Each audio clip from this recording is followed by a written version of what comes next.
Obviously happy for our guys. Hard-fought game, made some big plays down the stretch, and hit some big shots, and able to get obviously a stop there at the end with Reavers, with Otero, and did just enough. And a lot of things we'll get learned from this and try to get better, but as I told the team, it's not always, doesn't come easy, and it's not always going to work out exactly how you want it and be as pretty as you want it to be, but you keep finding a way. And this group today really, when things weren't going well, found a way. So I'm proud of them, and now we get to get a couple days here prepared for Northwestern and the last game here at home this year. Questions? Cassie, on the right. Greg, can you take us through the two-play sequence where Ford got the dunk, and you mentioned Nate getting the defensive stop on Otero. What was the play call for Ford out of the timeout? What did you think of what Nate was able to do, considering Otero had just scored on him? Yeah, I mean, obviously Danny's a heck of a player. I mean, he's developed into one of the best bigs in the country, let alone the Big Ten. So we knew we were going to have our hands full because he's added so much to his game, and the perimeter shot and shooting threes today, but his ability to step off and shoot it, and he puts you in, you can put it on the floor a little bit. But going back to the ball screen where Ford got the dunk, it's just a read off the ball screen. Credit to Trice to making the right read. Just reads what happens and who goes where with the screener, and then obviously we read what we do out of the corner spot, and then we're running some action where the ball's going to as well over the right side. So Meach made the right read, and obviously we got 2 points out of it. And then Nate, I thought, that was the best defensive player he had all game. Was that strong chest up and forced Danny into a tough shot.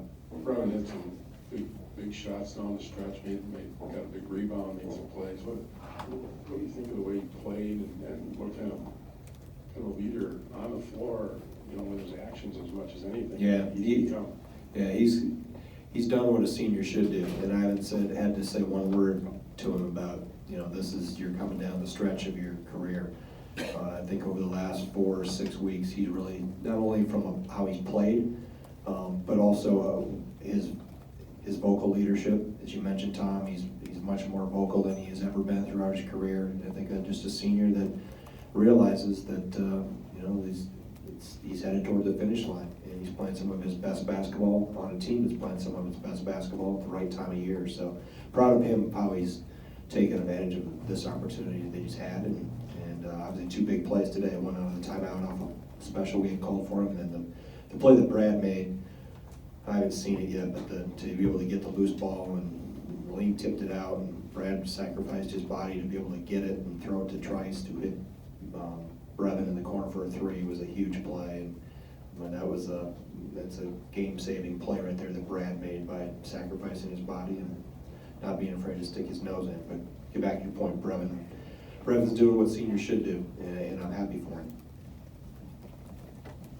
Jim. Greg, that play you just described, is that kind of the embodiment of what you're talking about, just finding a way to win? Like, it seemed like all 5 guys had a hand in that play that ends with a 3-pointer. Yeah, I mean, like I mentioned before, it's not always easy, and it's not maybe as you script it as you walk through a game, but you have to make those intangible type plays, and that was a part of it where that was an effort possession, and that was important. Obviously it's huge because we're down at that point.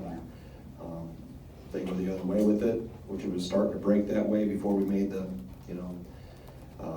Brad was able to secure that tipped out rebound.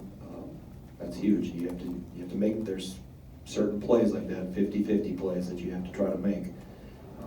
And sometimes they can tip the balance of the game. Greg, you've got a week left in the regular season here, 2 games, and a chance to potentially win the Big Ten.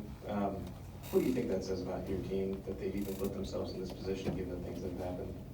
Well, I think it's a credit to our guys. I mean, it's nowhere else do you look to than those guys in that locker room and what they've done and how they've unified and bonded together and played for each other, played for what's on the front of their jersey, and done it in such an unselfish manner that they don't care. I mean, I didn't know who led us in scoring tonight, Brad.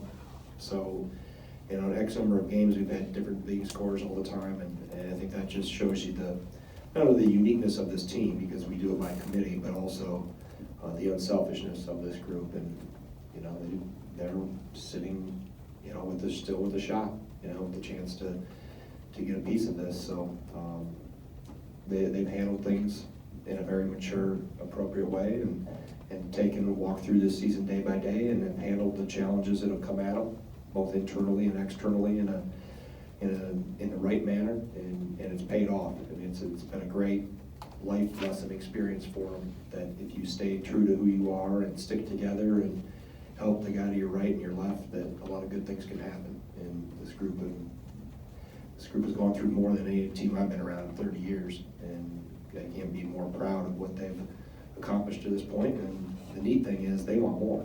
You know, they're excited and preparing and are ready. How are we gonna play on Wednesday, and what do we gotta do to get ready for Wednesday? They don't get caught up in the success they've had. They're hungry for more, and that's been the fun part and the neat part about these guys, to watch them kind of come together and have that mentality. Jim? Not to be the buzzkill here, but you put up some really good offensive efficiency numbers during this winning streak, but the other end has been a little bit of a struggle. Are you concerned that with the struggles on that end? That we've all just become an offensive team. It sounds ironic, right? But are you, I mean, we're always looking at ways we can get better. And, you know, the first half we held them below a point per possession, the second half we didn't. And obviously you gotta give credit to Minnesota too. I mean, you've got two really good players in Turo and Marcus Carr, that when you have a big and a point guard, they can put you in all those type of unique decision-making positions, and they make plays. And we made some mistakes. We'll look at that film and try to clean those up, just like we did the other night with Michigan. And you know, so we're always looking to get better. But defensively, yeah, we've got to continue to.